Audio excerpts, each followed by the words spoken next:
So James has a few books he's brought out. I don't know if he'll get to them. We're going to start talking about this, and we might not get to any. We might not get to the books because there's quite a We were watching that for quite a while. It's many hours. Like two very long shows yesterday, and not too far back. One very long show, like maybe 3 days ago. The first one, the Decameron, was 111 minutes. Well, that's not so bad. That's an hour 51. Yeah. It's still bad. But the Canterbury Tales was 111 minutes. Oh, that's an hour 51. Arabian Nights was 130 minutes. What? Is that all? I know, it seemed so long. They were all it seemed like 3 hours. They were all in Italian with English subtitles. I don't care about The first one was 1971, the second 1972, and the third 1974. And honestly, I hadn't heard about this. I guess James had. I hadn't heard about the series, but I'd heard about Pier Paolo Pasolini. Okay, I hadn't. He's one of the biggies of European art films. He, even in the interviews there, and it comes with interviews and there's a big stuff like that.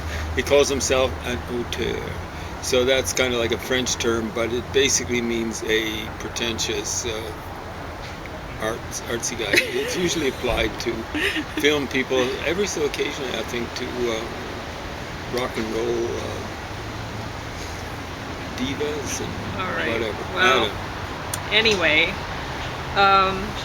I didn't watch the first one. I watched the Canterbury Tales and Arabian Nights in parts with James. Yeah, and you probably I shouldn't have watched that much. It was 15 terrible. rounds with George Foreman. Well, I don't know. I mean, I do have a little bit to say, I guess. The Canterbury Tales, there certainly was a lot more nudity than I expected, but then in the original. Okay.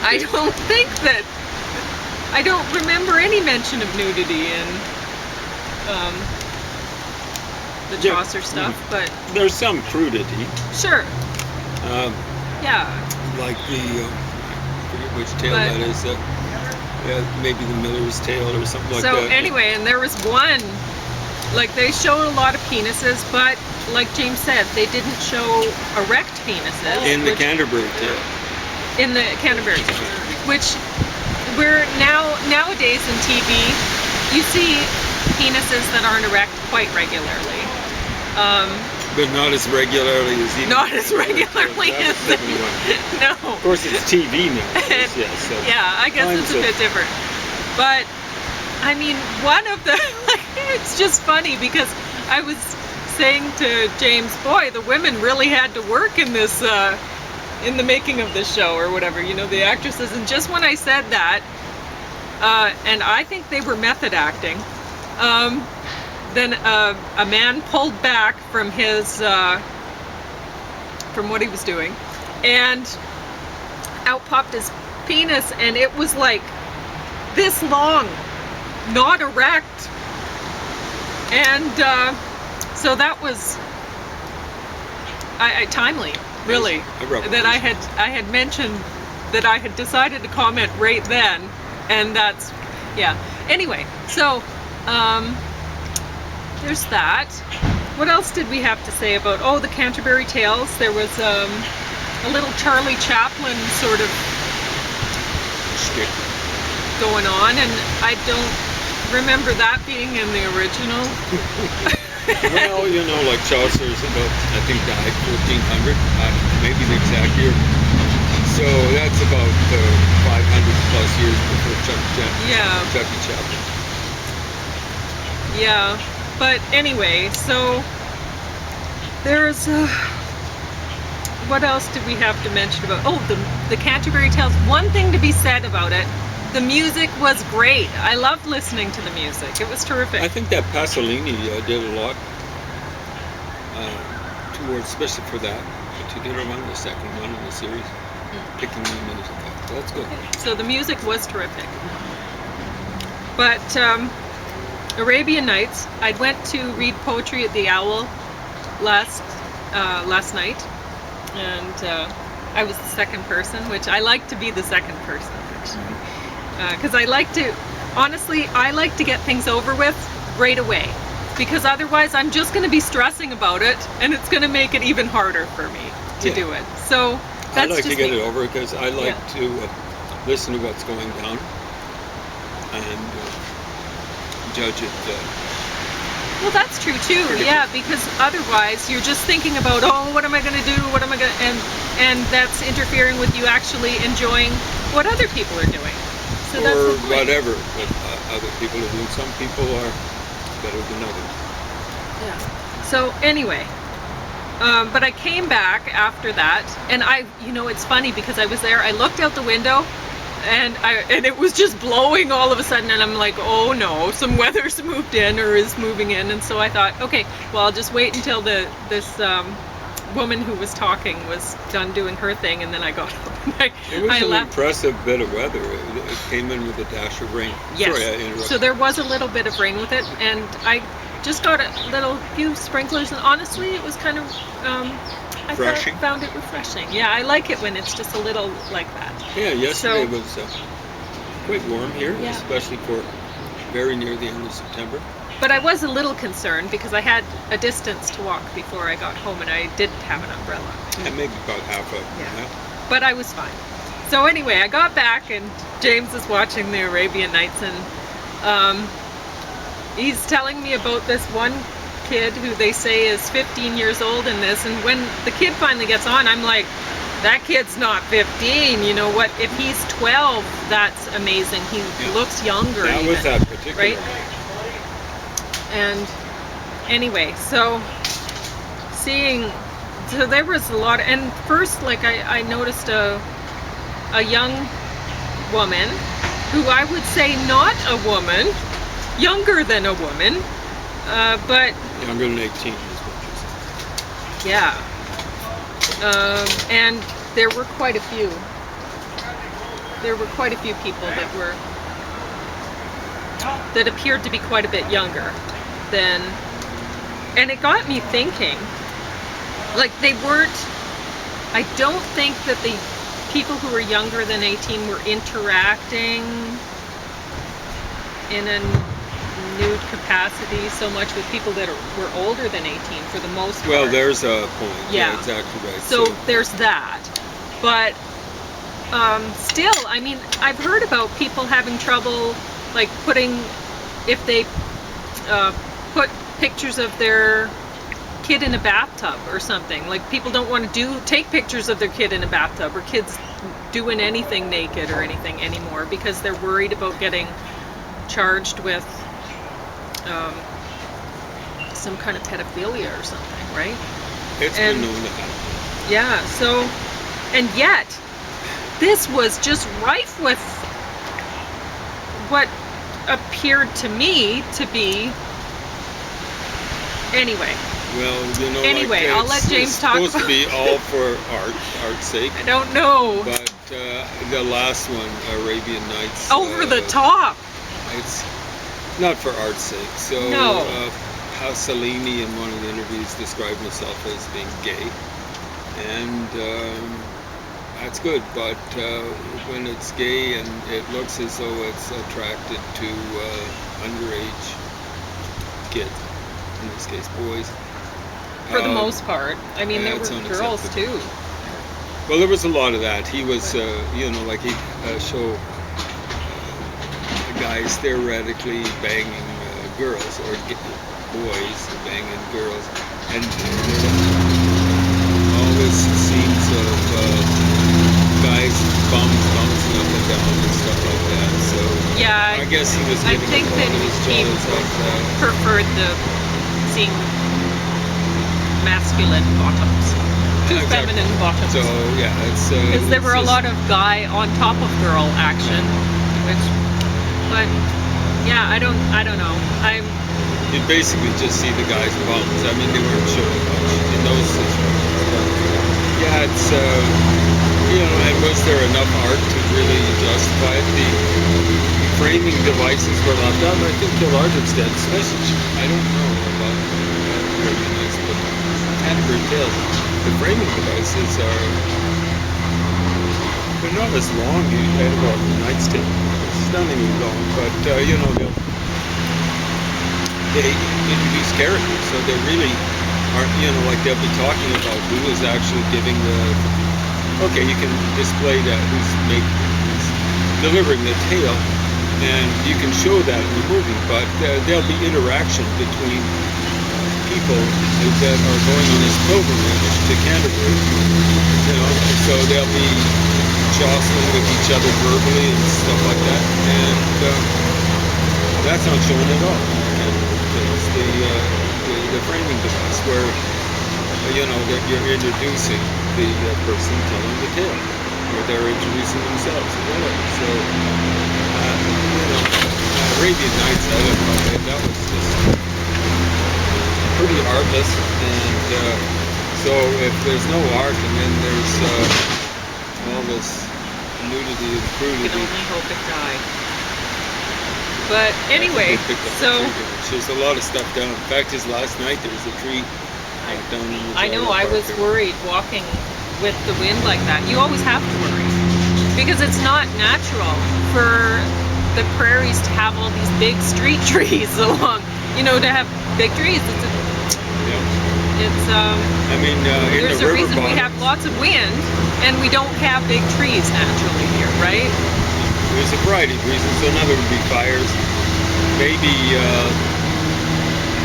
I think it's more a function of periodic droughts. You know, just wiping the trees out. We had a bad one actually. It seemed like Well, they bad. wouldn't be here anyway. They'd be down at the river bottom In the river. only, and the beavers would be taking care of the height of the trees there for A lot of, you know, there's a reason, you know, like why poplars are growing down there, and they don't grow long because I don't know if they could get flooded out. I guess the floods wouldn't last long enough to wipe them out. But maybe, you know, they got softer wood. But anyway, I guess well, we were we've seen talking what about happens down the river bottom with trees getting thumped around by floods. Anyway, go on. Got distracted. But anyway, the Canterbury Tales and stuff. When James was watching the Canterbury Tales, he was talking about the nudity, and I said, well, you know, maybe the maker of this movie is thinking, well, that's going to sell, you know. So, but then with Arabian Nights, it's just too. It was too much for me. I mean, anybody could be picking this up from the library. Honestly, it should have a warning on it that it contains nude underage people, and honestly, that might even encourage people to get it. I don't know. Because some people are into that sort of thing, but in our society, we're supposed to protect young people from that and discourage older people who are into that sort of thing from being into that sort of thing, aren't we? I don't know. So the fact that we borrowed this from the library also makes me a little bit concerned or disgusted, honestly. Anyway, one of the things it shows is that values have changed. I mean, these were put out in the early 70s. There was a lot of, when was it? Stray Cat Blues, 1968. Stones are boasting about getting it on. Mick Jagger is with significantly underage girl. Times changed in the 80s, and I'm not saying they changed for the better or the worse. A lot of it was being generated by prudish born-again Christians and stuff like that. Unfortunately, many, I think the majority of feminists got on that bandwagon, stuff like that. But you were mentioning that the star of the movie had been in a relationship with the director or something? Something like a star of all three movies. Yeah. So he's the one who played, if I'm not mistaken. Well, I recognize him in each one. Died. You know, that's unacceptable. Yeah. The director was significantly older than a guy, of course, he's in a position of power. Yeah. Because you had that guy in the movies and stuff like that. That is corruption of won't say the first one, but it's pretty good. Yeah, and then you were saying that the director was upset when the guy ended up marrying somebody else or something? Presumably, the guy was, the star was bisexual. The marriage, a woman, you know, like it's only recently, only select so-called Western countries, i.e. the democracies, have legalized gay marriage. I think it was 2005 in Canada. Canada wasn't the first, but it definitely wasn't the last. I think they actually legalized it in Iraq for a while. That's after the Americans took over. But anyway, in Iraq. And perhaps that's why things ended so badly for the main character in Arabian Nights that way. I don't know if that was the last movie they did together. You know, like if the guy wasn't corrupt. But his character didn't have it so well in the third movie of the three. Yeah, if the guy wasn't corrupt, when the guy dumped him for a woman, he should have just kept on hiring him, using him as something like a star. Yeah. Maybe he did. Maybe. I don't know. Do you want to stop since it's mowing in the background? No, we'll finish up stuff like that. I don't really care. Hopefully people at home don't care that much. It's a bit annoying, but the guy's got to do what he's got to do. I know, but we don't have to do this now. Well, I just want to touch on some of this stuff. Okay. So, finished this up recently. Le Colonel Chabert. So, this is written by a guy called Honoré de Balzac. And there's a place actually north of Calgary, still appears on some maps, in between Calgary and Airdrie. Calgary's the city in Alberta. It wasn't always that way. Okay, the second days. Anyway, maybe 1.5 million people, but it still hasn't taken over Balzac, or as they say, Balzac around here. And yeah, it's now you know, it used to be just a glorified grain elevator. Grain elevator's gone, like almost every grain elevator. Where is it? They still maintain a few as kind of like conversation pieces, I guess, for people driving by and wherever. But it's now like around where Iron Mills is. If you folks are from Alberta, so where's that? Iron Mills. Anyway. Balzac, so I was warning Chris, I was going to be reading some of this stuff, because I heard a while back, 2 years ago on CBC, one expert, and they have so many experts on CBC, some of them employees of CBC, some of them guests. Oh, you're going to... Well, no, this way people can actually hear you over the lawnmower and the rumble. Anyway, an expert. I think he was more of a self-proclaimed expert, but all the people on CBC really are self-proclaimed experts, because what are they expert at? And some of them aren't even good, just yipping and yapping, flapping their gums. Anyway, this one particular expert was, I'm not sure exactly, I got the impression he was a trained philosopher, but maybe trained littérateur or something like that. He was claiming to be an economist, actually, of all things, and he was saying in order to understand capitalism, you only had to read 4 authors. And I was going, who could that be? And right away, before he gave a list of his authors, I was saying, well, it's got to be Dickens and Zola. And then, yeah, sure enough, they were on his list. The other two I never would have guessed. Honoré Balzac, I don't know if he even saw 1850. I don't think he even made it halfway through the 19th century, the 1800s. And Jane Austen was the other. And I don't know if Jane Austen ever wrote, I don't think she ever lived in a city. You know, like London or something like that. I think the biggest she lived in was a place called Bath, B-A-T-H. It actually exists. So no, the guy was just probably desperate to put a female on there. Yeah. Exactly. Yeah. But he could have put someone who was something like a philosopher, George Eliot. That wasn't her real name. Mary Ann Evans or something like that. Kind of forgotten. should remember it. But anyway, she figured she had to write or publish or get published under a pseudonym, a male pseudonym. And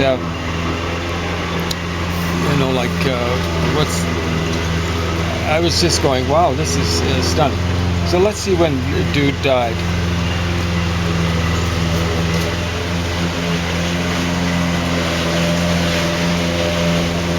Oh, he did make it to the middle of the century. Died in 1850. 1850. Balzac. I don't think Austin, she didn't live very long. I don't think she even made it to 1850. So what's that about? So you read this in French? Yeah, that's in the original French. Yeah. And it's actually comes with, it's obviously designed for university discussion, maybe even high school discussion in France or something like that, because it has a dossier. Okay. So I don't know, you could call it files or something like that about background on this sort of stuff. War and literature in the 19th century. Stendhal, very good writer. Hugo. I don't know why this philosopher, littérateur, I don't think he knew anything about economics. Why didn't include Victor Hugo? Came after Balzac. And dreams of battles and stuff like that. And then for some reason, I think they're trying to interest people who just couldn't be bothered with the spoken or the written word. So they go, Le Colonel Chabert au cinéma, in movies and stuff like that. And it does give a chronology. That's really nice. I always like that. It looks like a pretty good little book. Well, it is, but it is quite small. It's a very small piece of capitalism. It's about capitalism much at all. It's actually about a soldier in Napoleonic Wars who, I don't know if it's based on something like a real story, but who was reported dead in the Battle of Eylau. I hope I'm pronouncing that or mispronouncing that correctly. And he ended up surviving with a horrible wound, I guess, on his face or something like that. And his wife, meanwhile, has remarried because he's been declared dead, and she's had a couple of kids or something like that with her new spouse. And along with her, she inherited from this guy who's presumably dead a lot of money, right? So this guy's trying to get back together with her, but it's really complicated. But you can see that it's 40 pages, 44 pages. It's less than 100 pages long, the actual stuff. So you'd have to call it something like a short story, more than a short novel. At least I would. It's to a large extent a matter of taste as to how you classify it. Anyway, it's a bit of a page turner, but it's a bit of a yawner as well. But you'd think it'd be a bit more exciting. It's a little hard to care about this old soldier, you know what I'm saying?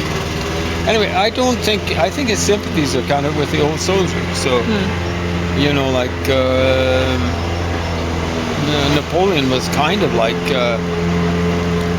I think most Marxists would see him as a tool of the ruling, soon to rule, or the wannabe ruling capitalist class, of the bourgeoisie. I don't see it at all. I see him as being a guy who kind of used the bourgeois revolution, the middle class or capitalist revolution of 1789, and squatted on it for his own purposes and stuff like that. So now, spoiler alert, you're not going to find anything. I'm not going to tell you how it ends with his wife and Colonel Chabert, but spoiler alert, you're not going to find much about capitalism here, okay? Mm-hmm. So eventually I'm going to be visiting reviews on you guys, on 4 Zola masterpieces. L'Argent is one, L'Assommoir is another. Forgotten the titles of the other 2. I haven't gotten around to reading those yet. I'm working on L'Argent, which means silver, but it also means money in French. And that has something to do with capitalism. I don't think Zola understood capitalism very well. He keeps on talking about it being like investment in the stock market as being a gamble. No. The people who actually know something of the stock market, like Warren Zevon, no, not Warren Zevon. What is his name? Buffett. Warren Buffett. They know what they're doing, and they're like, when you, the average person, or below average person, get investing in the stock market, you're playing with a house, and the house is Warren Buffett. So he's making money off of you guys. So it's not a gamble for everyone. So going from the ridiculous to the sublime.